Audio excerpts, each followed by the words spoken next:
Okay, this is where we left off. And again, I ran out of time. I got to watch my time more carefully.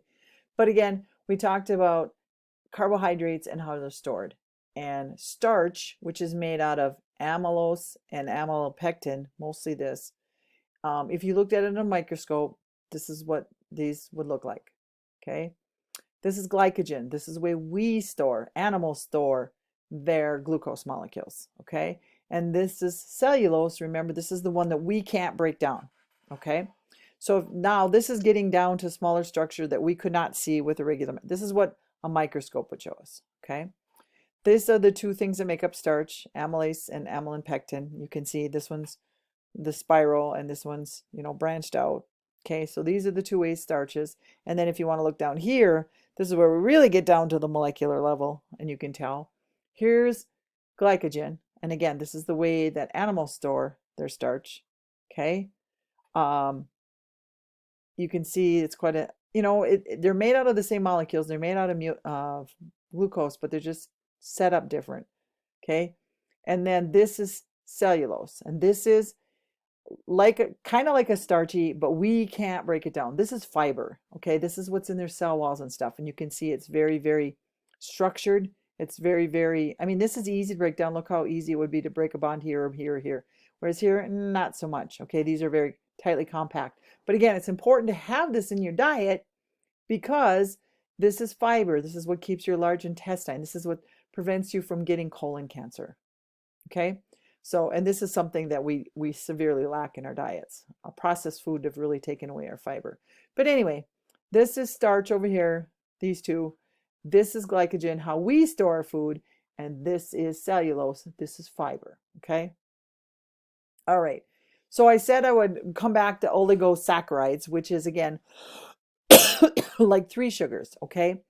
The place these guys are their cell markers, and they're found on the surface of your red blood cells. Okay. We have four blood types: type A, type B, type AB, and type O. Hopefully you know what type you are. Okay. They differ. The way they differ is the markers on the cells. Okay. And the cells, these markers would be the oligosaccharides. Okay. They're made out of a carbohydrate with like three. Okay. If you have type O, you have the trisaccharide on the surface of your red blood cell. If you have A, you have the trisaccharide, but you have one more, which would be a tetra meaning four. Okay, so you have the O ones, plus you have one more. Okay, if you're type B, you have a different tetrasaccharide. You have this guy, but a different one more added on, but it's not the same. So again, it has the same three as O. Both of them have the same as O, but this one has a different tetrasaccharide. That would be a different sugar than this one. So that's why the two of them are different. But they both have the same one as O. And then if you're AB, you have both of these. You have this one and this one. Okay? So again, if your blood type is determined what type of markers are on your red blood cell. Okay? All of them have this one. Okay? So they all have the same, but A has this one plus another one. B has this one plus a different one than A, and then AB has both of them. It has this tetrasaccharide and this tetrasaccharide. Sorry, not speaking very well today. Sorry. Okay, so what does that mean? If you're type O, since all blood cells have that same one, you're a universal donor, which means any blood type, anybody that's, if you're AB, you can take O blood because you have that that trisaccharide. Okay, so that trisaccharide that's in O is on every one of the red blood cells, no matter what blood type you are. You might have extra, but for sure you have that. That's why O is a universal donor, is because it has the universal one. It's on all of them. Okay. The cell markers on type O are common to all blood types. So I'm type O. I'm a universal donor. So I like to give blood because I feel like, my blood's a little bit more special because anybody can take it. So the markers on my blood cell will not interfere with any blood type. A can take it, B can take it, AB can take it, and then O. Then the bad thing about it is if you're type O, you can only have O blood because all the rest of them extra markers, and that's not good. But the nice thing about O, it is the most common. Okay, so people with type O blood can accept only type O markers. So if you're type O, you can only have O blood. So you're not a universal recipient, but everybody can take your blood. If you get A and you're type O, you're going to get foreign markers. You have markers that your blood won't recognize and they could clot. And that's the problem, if you get the wrong blood type. Okay. If you're type AB, since you have all the markers, you can take all bloods. So you're called a universal recipient. So if you're type AB blood, you can take A, B, O, and AB. They actually don't even type, like when you go to donate your blood, if you type AB, most of the time they won't take your blood, you guys. Because if you're type AB, you can take any blood type. So if I'm AB and I need a blood transfusion, they can give me A, they can be B, they can give me O. It doesn't matter. So since AB, since you're a universal recipient, a lot of times they don't, if you're type AB, I'm sorry you guys, but most of the time they don't want your blood because AB blood could only go for type AB. But if you're AB and you need a transfusion, you can take them all. So AB is a universal recipient.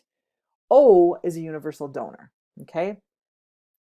And this shows you the markers. Okay. So if I'm type O, and here gives you the percentage, 43% of people are type O, which is great if you think about it.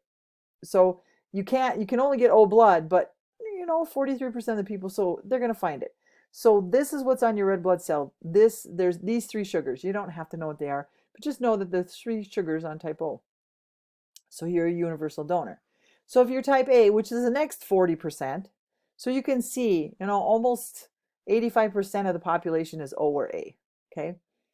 On your red blood cell, you have the same one as O.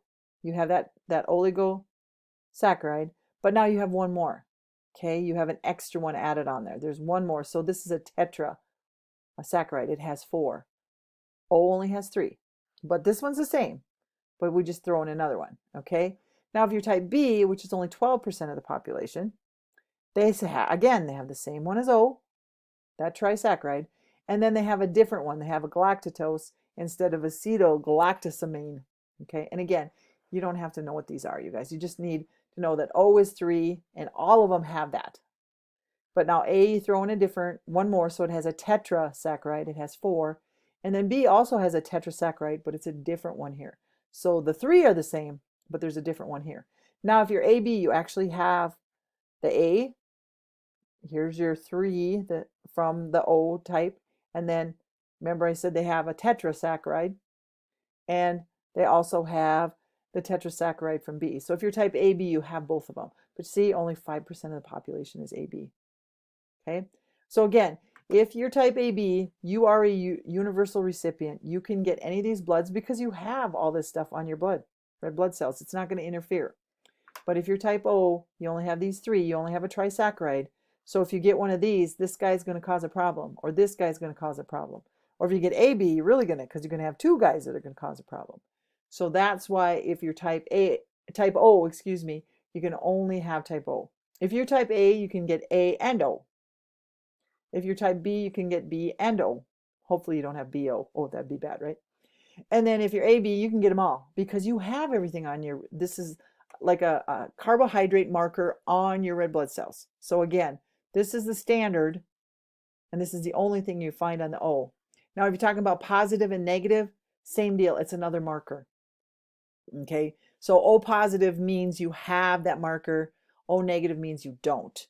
And again, O negative is the ultimate universal donor because there's no markers, there's nothing to interfere. If you're O positive and they gave your blood to somebody that was like A negative, the positive and negative would interfere. But if you're positive, you can take negative. If you're negative, you can only take negative. If that makes sense to you. I hope it does. And I hope you guys all find your blood type because it's kind of important. It's an easy way. You can go down to the hospital and test your blood, or you can give blood and then they'll know what you are. Like I said, I know because I give blood, I'm O positive. Okay. And I feel good about giving blood because I'm a universal donor. And you know what? I think that might be it. Lo and behold, we are done with chapter 11.